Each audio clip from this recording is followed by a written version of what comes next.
Trump puts China visit on hold amid Iran war. Washington, as the Iran war continues, President Donald Trump said he would delay his long-awaited trip to Beijing, originally set for the end of this month. "I have to be here, I feel.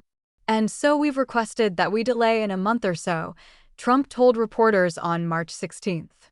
Trump's visit to China to hold a summit with leader Xi Jinping was initially scheduled for March 31st to April 2nd. Trump indicated earlier that he might postpone his trip unless Beijing assists in reopening the Strait of Hormuz, a key oil transit corridor currently closed by Iran. He has urged China to support U.S. efforts to reopen the waterway, but Beijing has so far remained unresponsive. After the U.S.-Israeli strikes, Tehran closed the strait to most maritime traffic, raising concerns about a global oil price shock. On March 16th, Brent oil settled at around $100 a barrel, nearly 40% higher than on February 27th, before the war. On March 16th, Treasury Secretary Scott Bessent clarified the president's comments, explaining that any delay in the trip would be because of logistics rather than the president's demand to reopen the strait. It would be a decision the president made as commander-in-chief to stay in the White House or to stay in the United States while this war is being prosecuted, Bessent told CNBC. The comments came after Bessent and U.S. Trade Representative Jamieson Greer held a new round of trade talks with their Chinese counterparts in Paris. White House Press Secretary Caroline Leavitt echoed Bessent's remarks. The dates may be moved, Leavitt told reporters on March 16th. As commander-in-chief, it's his number one priority right now to ensure the continued success of this Operation Epic Fury. Gordon Chang, political commentator and China expert, said the president has a valid reason to postpone the trip. China is an enemy combatant, and it would not be appropriate for President Trump to go to its capital at the time of war. "So I'm not surprised," he told the Epoch Times.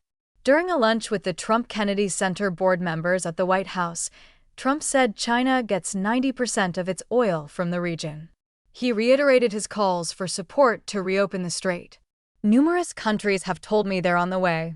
Some are very enthusiastic about it," Trump told reporters, referring to the countries that agreed to send warships to help escort commercial ships through the strait. "I think we're going to have some good help.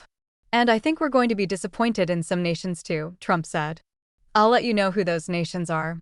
In a Truth Social post on March 15th, Trump named China, France, Japan, South Korea, and the UK as nations he hoped would deploy ships to assist U.S. forces in the region. But China is unlikely to help Trump, according to Chong. Until Trump imposes real costs on China, they're not going to help the United States on Iran, he said. China's silent about Trump's request. China's Foreign Ministry spokesperson Lin Jian did not directly address Trump's call for assistance. Lin acknowledged the situation in the Strait of Hormuz and called on all parties to immediately cease military operations, but did not mention sending warships to the strait. When pressed if China had received any request from Trump to send ships to the waters around the strait, the spokesman again sidestepped the question, reiterating that Beijing is maintaining communication with all parties on the situation in Iran. Ye Yaoyuan, professor of political science and international studies at the University of St. Thomas in Houston, told the Epoch Times that China is unsure how much Iran will change once the war is over. As a result, China is still hoping that Iran will remain pro-China rather than shift toward the United States. Asked about Trump's comments on the potential delay of the meeting with Xi, Lin said that Beijing has been maintaining communication with Washington regarding the U.S. president's visit. If they think Trump is winning the war, they probably don't want him parading around their capital, Chang said. So I think there's hesitation there.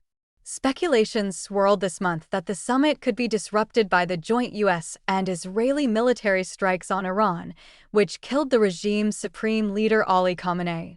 This marked the second time in less than 2 months that a regime friendly to Beijing was targeted, following the U.S. capture of Venezuelan leader Nicolas Maduro in January.